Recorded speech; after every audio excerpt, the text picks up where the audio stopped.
NLA 3.0 میں آپ کو great achievement in mental health awareness کے کردار پر بیسٹ اچیومنٹ کا ایوارڈ مل رہا ہے، تو کیسا لگ رہا ہے، کیا کہنا چاہتے ہیں؟ دیکھیے پہلے تو میں بتاؤں ایک ایوارڈ مجھے وہ بہت اچھا ہے، میرے لیے وہ ایوارڈ ہوتا ہے جب میرے ادارے کے اندر کوئی مریض مشکل میں آتا ہے اور مسکراتا ہوا جاتا ہے، سب سے بڑا ایوارڈ تو میرے لیے ہمیشہ وہ ہوتا ہے۔ دوسری بات یہ کہ یہ دنیا کے ایوارڈس میرے پاس امریکہ کا، کینیڈا کا، نیدرلینڈ کا، فلیپینس کا، پاکستان سے پہلے میں پہلے نیشنل ایوارڈس تھے، پھر آپ نے جیسے بتایا کہ 2015 میں ستارہ امتیاز، یہ اپریسیشن ایوارڈز جو ہے وہ مجھے اس بات کے اوپر اس سے زیادہ خوشی ہے کہ NLA نے ذہنی صحت کو اس دفعہ ٹاپک بنایا۔ بالکل میرے لیے اگر یہ ایوارڈ ہے تو یہ بیسکلی اس ذہنی صحت کے ان تمام لوگوں کے لیے ہے جنہوں نے ایفرٹس کی اور ذہنی صحت کو اجاگر کرنے کے لیے، جس کی ہم سب کو ضرورت ہے، اور آپ نے اپنے پروگرام میں کہا بھی تھا کہ یہ ٹیبو ہے، ان حالات میں زیادہ ضرورت ہے، بہت ضرورت ہے۔ گھر سے نکلتے ہیں لوگ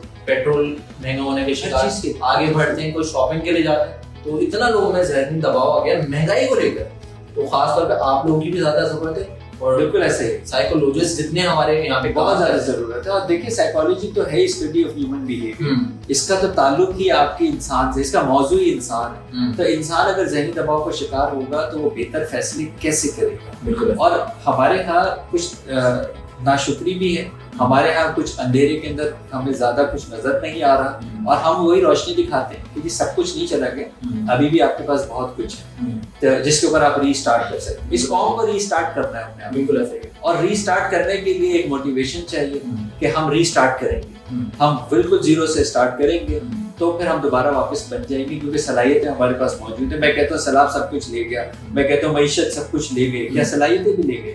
صلاحیتیں تو دیکھیں نہیں، صلاحیتوں سے تو ہمارا ملک بھرا پڑا ہے، تو پھر آپ کو صلاحیتوں کو دوبارہ استعمال کرنا ہے۔ ہم کون سے ماں کے پیٹ سے سب کچھ لے کے آئے تھے؟ آپ نے اپنی صلاحیتوں کی بنیاد پر کچھ بنایا تھا نا، کسی نے کم، کسی نے زیادہ، کسی نے بہت زیادہ۔ میں کہتا ہوں کہ یہ سب چلا گیا، کیا صلاحیتیں چلی گئی ہیں؟ تو اگر جب میرے پاس صلاحیتیں نہیں تھی، جب میں نے بنا لیا، اب تو میرے پاس صلاحیتیں ہیں، میں زیادہ جلدی بنا لوں گا، لیکن ضرورت اس پوری دنیا کو اور خصوصاً ہمارے جیسے معیشت کو یہ ضرورت ہے کہ ہمیں دوبارہ ری اسٹارٹ کرنا ہے۔ بالکل۔ ڈاکٹر صاحب کتنے پرسنٹ ریشو سائیکولوجیکل حوالے سے دیکھا جائے، سائیکولوجسٹ پرابلم کتنے پرسنٹ پاکستان میں پائی جاتی ہے؟ ہر دوسرا شخص ذہنی دباؤ کا شکار ہے، دنیا کے اندر ہر تیسرا، اور پاکستان میں ہر دوسرا شخص ذہنی دباؤ کا شکار ہے، اور اسی ذہنی دباؤ کی وجہ سے وہ اپنی جسمانی، ذہنی اور روحانی بیماریوں میں مبتلا ہے۔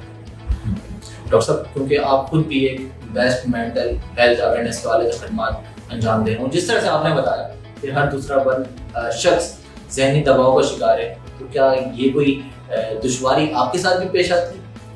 دیکھیے دباؤ تو ضرور ہوگا، دباؤ ضرور ہوگا، لیکن پرپس کیا ہے؟ میری زندگی کا مقصد اس وقت اپنی آخرت سنبھالنا ہے۔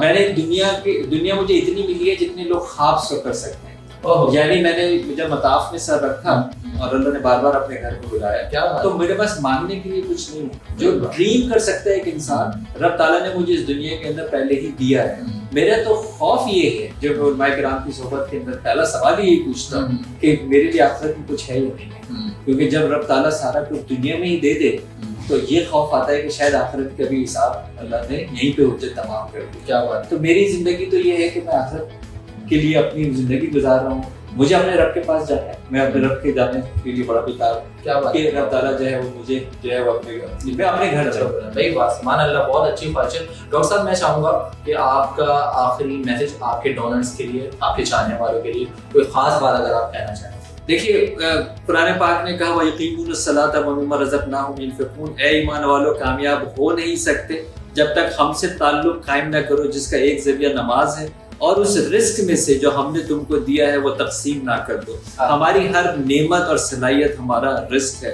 ورلڈ مینٹل ہیلتھ فیڈریشن کی ڈیفینیشن کے مطابق اگر آپ ضرورت نہیں ہے کسی اور کی تو پھر آپ ذہنی طور پر صحت مند نہیں ہیں، اور دراصل آپ صحت مند ہی نہیں ہیں، کیونکہ جو جسمانی 80% بیماریاں ہیں ان کی وجہ یہی ذہنی دباؤ اور ذہنی صحت ہے۔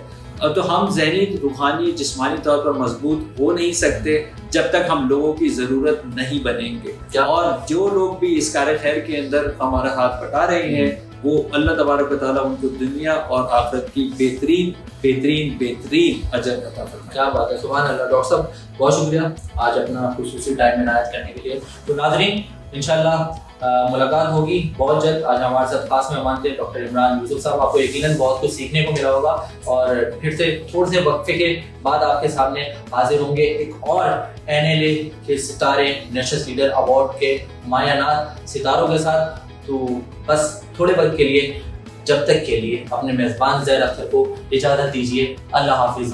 نگہبان.